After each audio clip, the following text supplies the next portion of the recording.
এবার আমাদের সর্বশেষ দায়িত্ব পালনের পালা, নির্বাচন অনুষ্ঠান।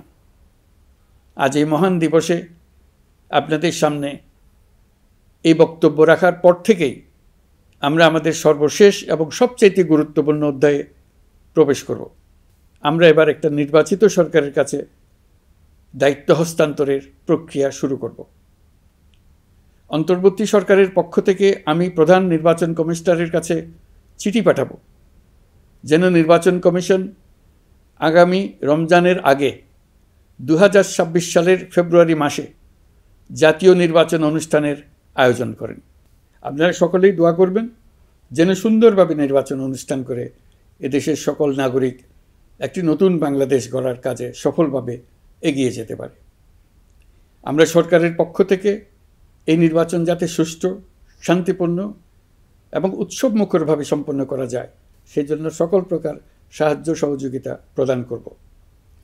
এবারের নির্বাচন যেন আনন্দ উৎসবের দিক থেকে, শান্তি শৃঙ্খলার দিক থেকে, ভোটার উপস্থিতির দিক থেকে, সৌহার্দ্য ও আন্তরিকতার দিক থেকে দেশের ইতিহাসে স্মরণীয় হয়ে থাকে।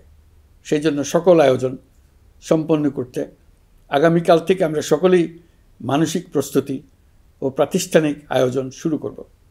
নির্বাচনে ভোটারদের সম্পর্কে দুই একটা কথা বলতে চাই। এবার আমরা প্রবাসী ভোটারদের ভোট দেওয়ার আয়োজন নিশ্চিত করতে চাই। অর্থনৈতিক দিক থেকে সম্পূর্ণ বিধ্বস্ত বাংলাদেশ যে আবার দ্রুত ঘুরে দাঁড়াতে পেরেছে তার বড় কারণ হলো আমাদের রেমিটেন্স যোদ্ধাদের ঐতিহাসিক অবদান। নির্বাচনে তাদের অংশগ্রহণ নিশ্চিত করার জন্য নির্বাচন কমিশন প্রস্তুতি নিচ্ছে। নারী ভোটাররা যেন দেশের সর্বত্র নির্দ্বিধায় আনন্দোৎসাহ সহকারে তাদের ভোট দিতে পারে এটা নিশ্চিত করতে চাই। এবার যেন কেন্দ্রে কেন্দ্রে নারী ভোটারদের ঢল নামে, আমরা সেই লক্ষ্যে সমস্ত ব্যবস্থা গ্রহণ করব। দেশের মানুষের ভোটাধিকার কেড়ে নেবার কারণে গত 15 বছর ধরে নাগরিকবৃন্দ ভোট দিতে পারেনি। এবারের নির্বাচনে আমরা আমাদের বকেয়া আনন্দসহ মহা আনন্দে ভোট দিতে চাই। এবারের নির্বাচনে জীবনে প্রথমবার ভোট দিতে যাবে এরকম ভোটাররা নানা উৎসবের মধ্য দিয়ে ভোট কেন্দ্রে যাবে, তাদের এই দিনটি স্মরণীয় করে রাখার জন্য। এর মধ্যে নতুন নারী ভোটার থাকবে, নতুন পুরুষ ভোটার থাকবে। এর মধ্যে এমন ভোটার থাকবে যারা 15 বছর আগে থেকেই ভোট দিতে পারত কিন্তু জীবনে একবারও ভোট দিতে পারেনি। এর মধ্যে আসবে যারা 10 বছর আগে, 5 বছর আগে ভোট দিতে পারত কিন্তু পারেনি। আর আসবে ভাগ্যবান ও ভাগ্যবতীর দল যারা এই প্রথমবার ভোটার হওয়ার যোগ্যতা লাভ করলো এবং সঙ্গে সঙ্গে ভোট দেওয়ার সুযোগও পেয়ে গেল।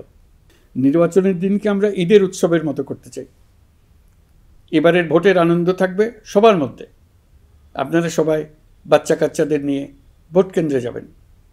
নাগরিক অধিকার প্রয়োগের মহা আনন্দ পরবর্তী বংশধরদের কাছে তুলে ধরার জন্য এখন থেকে প্রতিদিন আলাপ আলোচনা করুন। আপনার এলাকায় ভোটদান ব্যবস্থা কেমন হলে সুন্দর হয়, কেমন হলে আনন্দমুখর হয় সেটা আগে থেকে ঠিক করার জন্য। নতুন বাংলাদেশ গড়ার কাজের ভিত্তি রচনা হবে এবারের নির্বাচনে, তার জন্য প্রস্তুতি নিন। প্রিয় দেশবাসী, দেশের ইতিহাসে এখন পর্যন্ত যতগুলো বড় সংঘাত, সহিংসতার ঘটনা ঘটেছে তার সবগুলোর নেপথ্য কারণ ছিল ত্রুটিপূর্ণ নির্বাচন।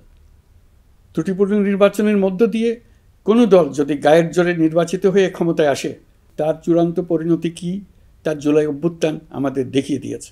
আমরা ইতিহাসের কলঙ্কিত কোনো অধ্যায়ের পুনরাবৃত্তি আর করতে চাই না।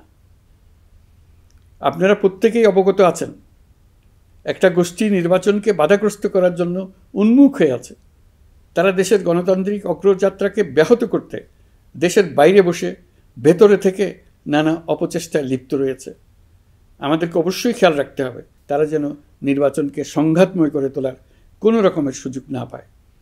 মাথায় রাখবেন, পরাজিত শক্তি নির্বাচনের আগ পর্যন্ত বারবার মাথাচাড়া দিয়ে ওঠার চেষ্টা করবে, কিন্তু একটি অবাধ, সুষ্ঠু, নিরপেক্ষ নির্বাচন সফলভাবে আয়োজন করা গেলে অপশক্তির পরাজয় চূড়ান্ত হবে। নির্বাচন সংক্রান্ত বিষয়ে প্রতিনিয়ত পরামর্শ নেওয়ার জন্য আমরা প্রযুক্তির সাহায্য নেব। এই জন্য একটি অ্যাপ তৈরির উদ্যোগ নিচ্ছি। দ্রুত এই অ্যাপটি চালু হবে আপনারা আপনাদের সকল পরামর্শ, সকল মতামত, সকল আশঙ্কা এবং উদ্যোগের কথা এই অ্যাপের মাধ্যমে আমাদেরকে জানাবেন। আমরা তা যথাযথ কর্তৃপক্ষকে জানিয়ে দেব, সমস্যা সমাধানের জন্য ব্যবস্থা নেব। রাজনৈতিক দলগুলোর প্রতি আমার আহ্বান থাকবে, আপনাদের নির্বাচনী ইশতেহারে, আপনাদের প্রতিশ্রুতি, প্রতিজ্ঞা, পরিকল্পনায় কোনো কিছুতেই যেন তরুণরা বাদ না পড়ে, নারীরা বাদ না পড়ে। মনে রাখবেন, যে তরুণ তরুণীরা বাংলাদেশকে বদলে দিয়েছে, তারা বিশ্বকেও বদলে দেওয়ার ক্ষমতা রাখে। আপনার দল থেকে তাদেরকে সেই সুযোগ দেওয়ার উদ্যোগ নেন। আগামী নির্বাচনে সবাই নিরাপদে যার যার পছন্দের প্রার্থীকে ভোট দেবে, এটা নিয়ে কারো কোনো আপত্তির সুযোগ রাখা যাবে না। আমরা সবাই সবার পছন্দের প্রতি সম্মান দেখাবো, এটাই হোক আমাদের প্রতিজ্ঞা।